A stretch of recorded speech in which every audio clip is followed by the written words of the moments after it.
अब हम मजीद टेबल्स कुछ क्रिएट करने की कोशिश करेंगे और टेबल्स क्रिएट करने का जो मेन ऑब्जेक्टिव होगा यहाँ पर हमारा वो रिलेशनशिप को समझना होगा।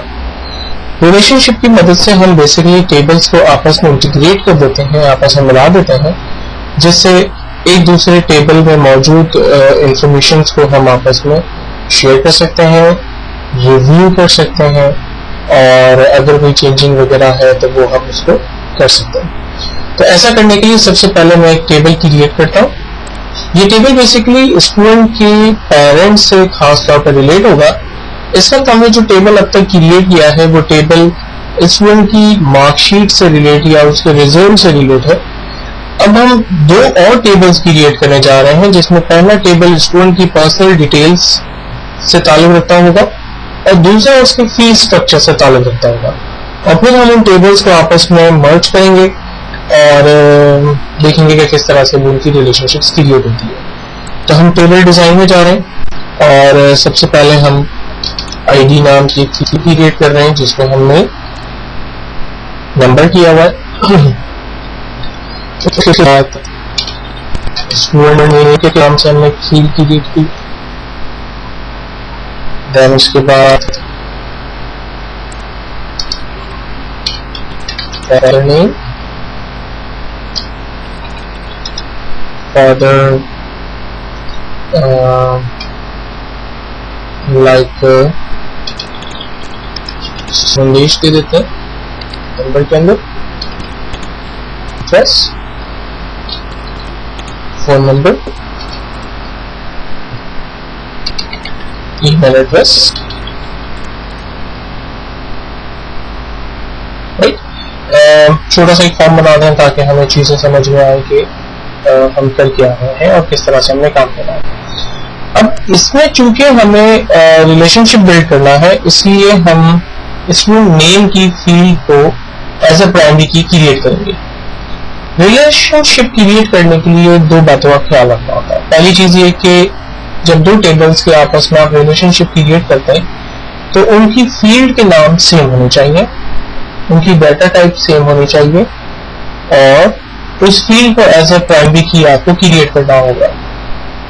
इस फील्ड को प्राइमरी की क्रिएट करने के बाद अब मैं फाइनली इस टेबल को क्लोज करके सेव करता हूं, जिसको मैं पर्सनल डिटेल के नाम से इस टेबल को मैं सेव कर देता हूं।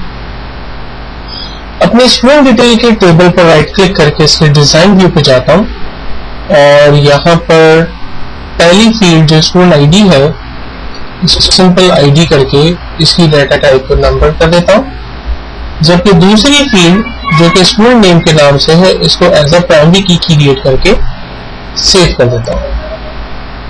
क्लोज करने के बाद क्योंकि ये काम मैं बाद में कर रहा हूं, होता तो ये है कि ये काम जब आप टेबल क्रिएट करते हैं तो उसी वक्त कर लेना चाहिए, लेकिन चूंकि हम बिल्कुल शुरू में प्राइमरी सेशन में थे और बिल्कुल बेसिक क्लासेस पढ़ रहे थे, तो इसलिए मैंने इस टॉपिक को वहां पर डिस्कस नहीं किया।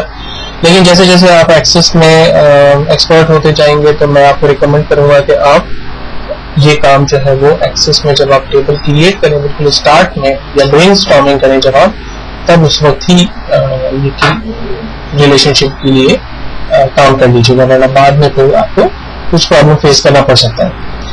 लेट्स सी, अगर इस वक्त मुझे कोई प्रॉब्लम फेस ना करना पड़े तो इसके लिए मुझे क्या करना पड़ेगा? इसके लिए मुझे ये करना पड़ेगा कि दोनों टेबल के अंदर जो रिकॉर्ड्स मौजूद हैं उन दोनों रिकॉर्ड की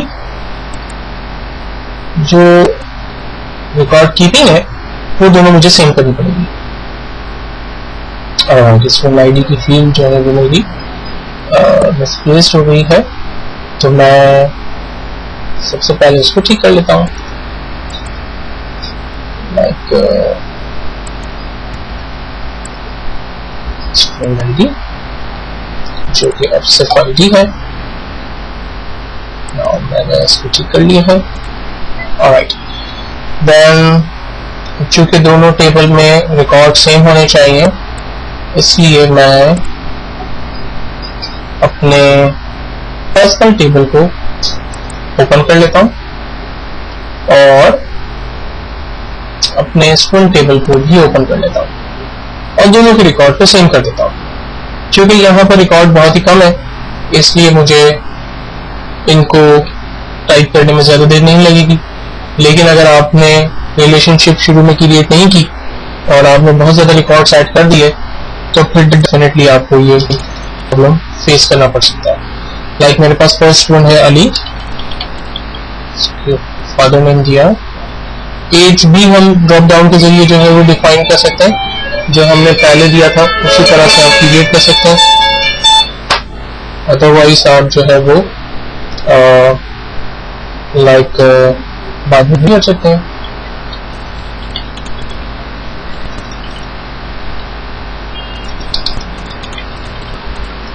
देन सेकंड हमारा आईडी है और नंबर 8 है कॉल,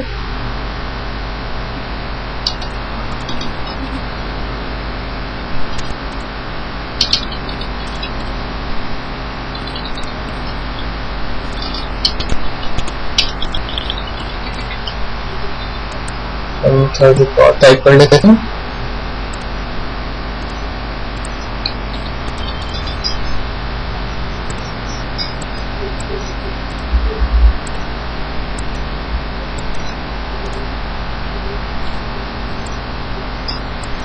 ओके, 7th में सलीम, 6th है ओके, नेक्स्ट है 2 दाद,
तमाम रिकॉर्ड्स को ऐड कर लेने के बाद अब हम अपने दोनों टेबल को क्लोज करते हैं और रिलेशनशिप की तरफ चलते हैं। रिलेशनशिप बनाने के लिए मैंने आपसे पहले भी कहा था कि आपको जिस दो बातों का ख्याल रखना है वो दोनों फील्ड के नाम सेम होने चाहिए और दोनों फील्ड को एज अ प्राइमरी की आपको सपोज करवाना है।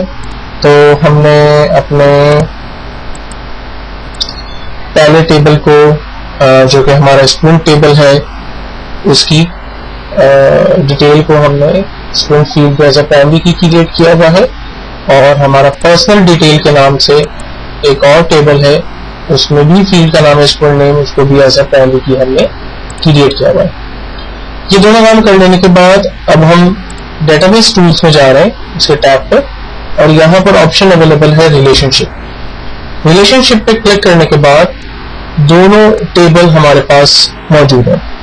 अगर ये दोनों टेबल आपके पास प्रॉपर्ली ओपन हो तो ठीक है और अगर ओपन ना हो तो आप शो टेबल पे जाकर क्लिक करते हैं और यहाँ से आप अपनी मर्जी का टेबल सिलेक्ट करते हैं। मिसाल के तौर पर अगर मैं इस टेबल को यहाँ इस वक्त हाइड कर देता हूँ, आमतौर पर स्क्रीन जो है वो कुछ इस तरह की होती है। अगर कोई टेबल ना आ रहा हो तो आप शो टेबल पे क्लिक करते हैं। मुझे स्टूडेंट टेबल और पर्सनल डिटेल के टेबल चाहिए थे। दोनों टेबल पर मैंने डबल क्लिक किया, दोनों टेबल यहाँ स्क्रीन पे मुझे नजर आ रहे हैं। अब मुझे पर्सनल टेबल का लिंक स्टूडेंट नेम के साथ क्रिएट करना है तो मैंने इस फील्ड को जस्ट क्लिक किया और ड्रैग करते हुए मैंने दूसरे टेबल पे जो स्टूडेंट नेम की प्राइमरी फील्ड है उसके ऊपर लाके ड्रॉ कर दिया। ऐसा करने के बाद हमारे पास एक विंडो ओपन होती है जो कि एडिट रिलेशनशिप के नाम से होती है और इसमें ये हमें कहता है कि हम स्टूडेंट नेम की फील्ड का रिलेशन दूसरे स्टूडेंट फील्ड की नेम के साथ क्रिएट कर रहे हैं और दोनों टेबल के नाम अलग है, जैसे स्टूडेंट डिटेल और पर्सनल डिटेल। और अब हम जब रिलेशन क्रिएट कर रहे हैं तो हम इसको इन्फोर्स कर रहे हैं रिलेशनशिप इंटीग्रिटी, दोनों को रिलेशनशिप इंटीग्रेट कर रहे हैं। और हम कहते हैं कि रिकॉर्ड दोनों अपडेट भी हो, यानी एक जगह पर जब अपडेट हो तो दूसरी जगह पर भी ऑटोमेटिकली अपडेट हो, एक जगह पर रिकॉर्ड अगर डिलीट हो रहा हो तो दूसरी जगह पर भी ऑटोमेटिकली डिलीट हो जाए। ये तीनों चेक बॉक्सेस पे चेक लगाने के बाद फाइनली हम जब क्रिएट के बटन पर क्लिक करते हैं तो हमारा ये रिलेशनशिप कंप्लीट हो जाता है। रिलेशनशिप कंप्लीट होने के बाद हम इस रिलेशनशिप की विंडो को क्लोज करते हैं तो हमारे पास सेव की एक विंडो आती है जहां पर हम इस रिलेशनशिप को सेव करते हैं। सेव कर लेने के बाद हम दोनों टेबल में से किसी भी एक टेबल को जब हम डबल क्लिक करके ओपन करेंगे तो इस टेबल में जो सबसे पहली फील्ड होगी उससे पहले हमारे पास एक प्लस का आइकॉन, एक सिंबल बना हुआ आएगा। जब हम इस प्लस के बटन पर क्लिक करेंगे तो उस टेबल से ताल्लुक रखने वाला रिकॉर्ड हमें नजर आएगा, यानी स्टूडेंट ID 1, स्टूडेंट नेम तो ऑलरेडी है अली, फादर नेम, स्टूडेंट की age, address, phone number, email address हमें नजर आ रहा है। जब हम इस माइनस पे क्लिक करेंगे तो रिकॉर्ड हाइड हो जाएगा और हम दूसरे रिकॉर्ड को इसी तरह से रिव्यू कर सकते हैं और इस तरह से हम एक ही टेबल से मजीद रिकॉर्ड्स को रिव्यू कर सकते हैं। इसी तरह से अगर मैं दूसरे टेबल पर जाकर डबल क्लिक करता हूं जिसके साथ मैंने इसका रिलेशन क्रिएट किया था तो इस टेबल पर भी हम देख सकते हैं कि यहाँ एक प्लस का आइकॉन बना हुआ है। जब हम इस प्लस के बटन पर क्लिक करेंगे तो इस स्टूडेंट की मार्कशीट में जो भी इंफॉर्मेशन मौजूद होगी, यानी उसका जेंडर, क्लास, सेक्शन और उसके सब्जेक्ट्स के नंबर्स और उसका टोटल परसेंटेज ग्रेड, वो हमें नजर आ रहा है। इसी तरह से हम दूसरे स्टूडेंट के रिकॉर्ड को देख सकते हैं, तीसरे स्टूडेंट के रिकॉर्ड को और इंडिविजुअल रिकॉर्ड्स को देख सकते हैं। इंटरेस्टिंग बात ये होगी कि यहाँ पर जब हम रिकॉर्ड को ऐड करना चाहें तो उन रिकॉर्ड्स को हम ऐड भी कर सकते हैं। मिसाल के तौर पर रिकॉर्ड नंबर लाइक 3 और student name like Ahmed, father name Rizwan, age 9 years, address Karimabad,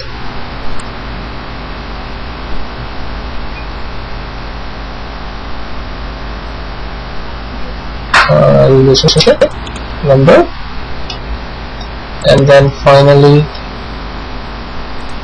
Ahmed at tara.com। और अगर मुझे स्टूडेंट डिटेल में जाना है तो मैं टेबल स्टूडेंट डिटेल, ओके, ये हमें कहता है कि स्टूडेंट डिटेल की टेबल में जाकर हमें रिकॉर्ड ऐड करना होगा। तो हम इसको यहाँ पर क्लोज करते हैं और स्टूडेंट टेबल के रिकॉर्ड पे जाकर हम वहां से रिकॉर्ड को ऐड कर सकते हैं।